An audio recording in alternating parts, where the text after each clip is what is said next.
Le Denzinger est le surnom que l'on donne à un manuel de théologie qui a pour but de regrouper les principaux textes du magistère romain.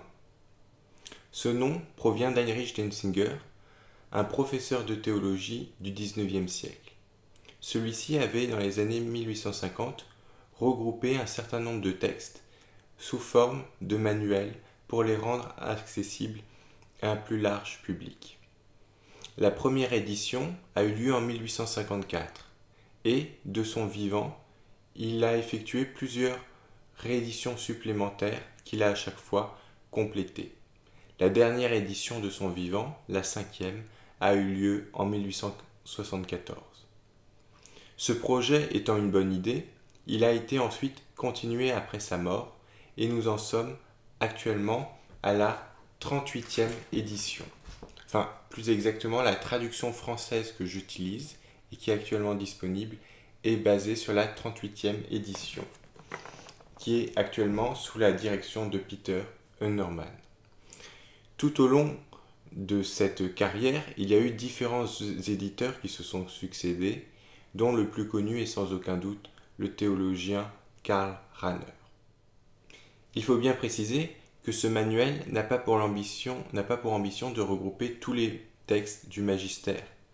Ce serait impossible. En effet, un manuel, par définition, est un livre que l'on peut tenir dans la main. Or, ce manuel fait déjà plus de 1000 pages et est écrit en version, on va dire, avec une police assez serrée. Regrouper tous les textes du magistère nécessiterait des volumes entiers. C'est donc un choix qui est opéré, mais un choix assez représentatif et qui, je pense, peut constituer une bonne introduction au magistère romain. Par ailleurs, à la fin de ce manuel, dans cette édition et cette traduction, on a un index thématique qui justement rassemble les documents en fonction des sujets. C'est donc aussi un bon moyen de recherche. Sinon, les documents sont regroupés par ordre chronologique. Ce manuel est donc un bon moyen de découvrir la doctrine de l'Église romaine directement par ces textes. Pour le compléter, on peut aussi utiliser d'autres instruments assez pratiques. Le premier d'entre eux est l'édition des conciles œcuméniques aux éditions du Cerf. Cette édition est en 2 volumes.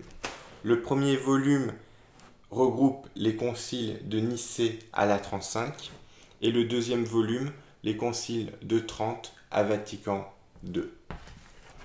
Cette fois-ci, ces 2 volumes contiennent tous les décrets, donc toutes les décisions de ces conciles.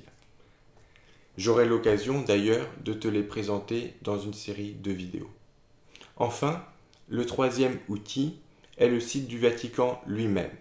Sur le site, tu trouveras toute la liste des papes avec à chaque fois la plupart des textes disponibles. Cela est surtout vrai pour les papes de l'époque moderne et surtout de l'époque contemporaine. À l'époque ancienne, il manque quand même pas mal de textes. Mais pour les derniers papes, il y a en général tous les textes. Je précise que l'édition française du Denzinger s'arrêtait justement avec Jean-Paul II et plus précisément à l'année 1995. Pour les textes donc après 1995, il faut mieux aller directement sur le site du Vatican. Je voulais te présenter brièvement ces quelques instruments de travail car j'aurai l'occasion d'y faire référence dans de prochaines vidéos, notamment pour ce qui est du Denzinger. Si tu as des remarques, tu peux me laisser un commentaire. Si tu as des questions, je t'invite plutôt à me contacter via mon blog ou ma page Facebook. Et moi je te dis à bientôt pour une prochaine vidéo.